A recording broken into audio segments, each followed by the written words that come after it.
If you're one of the 15 million people who are unemployed, how do you actually land a job or even get a foot in the door? Joining us now is April Fawcett Nagel, CEO of firstPRO, a staffing and executive search firm.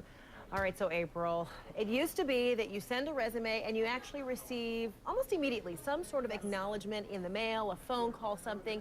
These days, people aren't even getting that. They're wondering, did anyone even get my resume? How do you make sure you get some kind of acknowledgement or know that you're at least in the running for a job? I know, it's like there's a resume abyss. Yeah. And your resume is the #1 tool to getting your foot in the door, so it is essential that it's right and it does something for you. The typical hiring manager is going to look at your resume initially 10-15 seconds, so in that very short amount of time it has to say more yes than no for you to get in the keep pile instead of the no pile. So in that 10 to 15 seconds, what do you do to make sure that they hang on a little bit longer? Is it your name that needs to be so prominent? That's eye-catching. Is it the color of the paper or the backdrop of your digital resume? What is it? No, it's specific information that's going to be relevant to that job position in that company, and you have to do your research up front. You want to make sure that what you have to say about yourself is in that first third of the page, that you have the job title, and that job title mirrors the job title that specific company is searching for. Use their same terminology. Right, so you need to really study the offer that you're looking for and try to use what could end up being those trigger words. They want to see that there's some commonality here, what you're looking for and what they're looking for. And, have 4 bullet points up there, very concise. You want white on your page. Every word counts on a resume, every single word. So you have to put thought into it and have those 4 bullet points on the top that say why you. Because sometimes you can be a little bit too verbose. And, an employer says, you know what, I don't have the time to look through all this. Just give me some, quick, short and sweet and notes. I've been there, and I know, and you're looking sometimes more for reasons to say no to that resume than you are to say yes, because you want your keep file to be small. So there are certain things you definitely want to not do. You want to make sure you don't have any misspellings or grammatical errors. If you have a name that's difficult to pronounce, if you have a nickname, put it in quotes. Don't give that hiring manager a reason to say, oh gosh, I might be intimidated by picking up the phone and calling. So meaning you got to put a pronouncer in there for your name? Is that what you mean? Or, maybe your name is long and complicated and you have a nickname. Put the nickname in quotes. Do anything you can to make it easy. They're not going to work. They want it to be easy, so you don't want it to go into the no pile. If you are residing in a certain city or state and conducting a job search in another city or state, don't put your local address on there. You don't want them to look and say, oh, too much trouble. They live in this state. They're looking in this state. Too much work, and put it over here.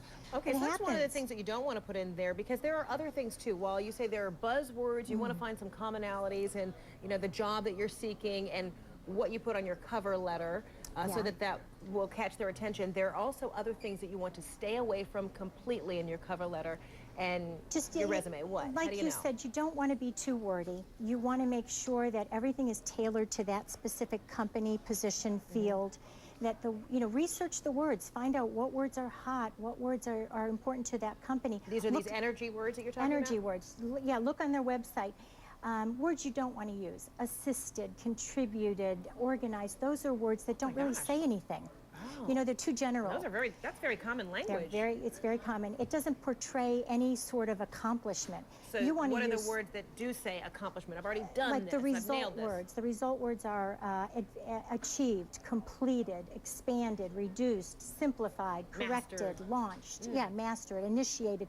Those are words that say something's been achieved or accomplished, or there was some result. Okay, so now you're hoping, as you've reconstructed your resume, your cover letter, you've sent this out, you have not received a call back from anyone. You haven't even received a letter that says we received it. So what do you do without becoming a pest to reach out to kind of, I don't know, can you even make a friend at this prospective employer and say, look out for me in some way? What you also have to remember is in today's world, everybody's using this applicant tracking software, and so your resume is in cyberspace. And you have to have these buzzwords in order to be found to begin with. But once you've submitted, my advice is take 20 specific resumes tailored to 20 specific job openings and work them. Don't take 1,000 of the same resume and send it out to 1,000 different job postings. Do that all the time because they're canvassing. They feel like they've done something. Well, in reality, you almost haven't done anything. You're not going to see a result from that. So you can make a friend. call, get some information, just get a phone friend, I call it. It's done very successfully. Get on social networks and LinkedIn and try to find a connection somewhere, a friend of a friend of a friend. And even go as far as saying, hey, you know, I've sent a resume, or follow up and say, do you know whether that was received? In whose hands is it? That kind Who's of thing? making the decision? Okay. Do you know if the job is still open? Do you have any words of wisdom? Okay. Because you want to get that person on the phone, if at all possible. Get that hiring manager. April, I know we have now inspired a lot of people to recraft some questions that we're already starting to see on my blog that we're going to pose to you. We're going to take a short break right now, and then you're going to answer some of these questions and hopefully help you land a job. So if you're now thinking of some questions, you can still send some. CNN.com/Frederica.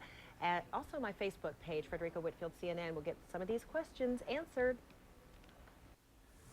All right, we want to help you land a job. So we're back with April Fawcett Nagel, founder of firstPRO Staffing, as well as Josh Leves. He's got a lot of your questions that you've been submitting online.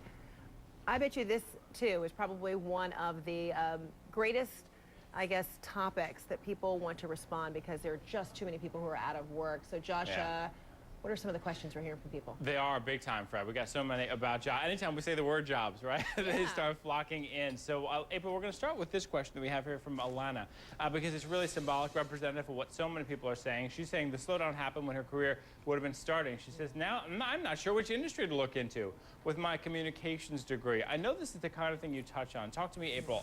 Key industries, key directions to go. If you're young, you have every opportunity. What direction do you go?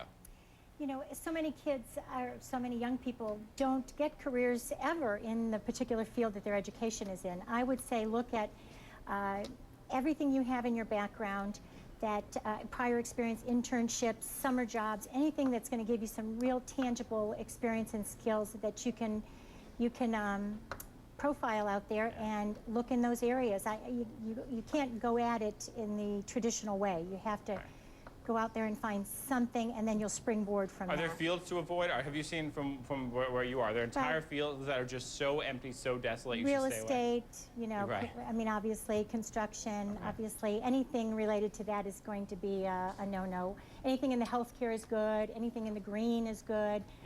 IT is still good. I'm seeing a lot of movement now in sales. Communications can be a good catalyst for a sales job, an entry-level sales job. Offer to work at an internship rate to get true field experience. Okay, this is great. Let me get to the next question. This is all really helpful to her. This one comes to us from Sherry, and she's talking about, she's an unemployed attorney, unemployed public interest attorney, over $80,000 in student loans. She was laid off in February. Her position here, I want you to respond to this. She feels that applying online is hopeless. She says the internet makes job reach out to millions, so there's too much competition, and ultimately you fall through the cracks. So to her, using the web to try to apply for jobs, not a good idea. What do you say about that? Well, I think you can use it to find which jobs are out there. Look for postings, and then do as we spoke earlier. You've got to attack that as a specific job. Tailor your resume specifically for it. Otherwise, you know, if you don't use those buzzwords and you don't come up in these search mechanisms, you are going to be just out there lost in space. And don't make that your only thing.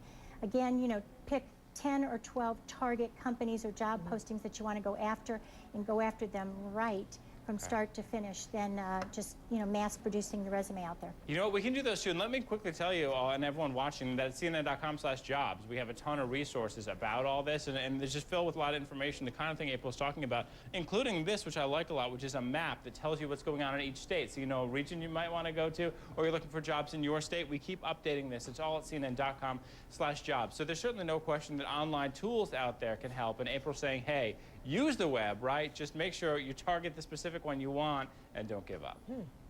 Well, let's hope that folks just keep their fingers crossed. And we're paying attention to some of your tips, buzzwords. That's something that's really instructive. And people need to tailor their resumes and their cover letters, April says, for that job. All right, Josh Leves, thanks so much. Thanks, guys. Appreciate hearing from you at home as well. April Fawcett Nagel, thanks so much. Appreciate it. Thank you.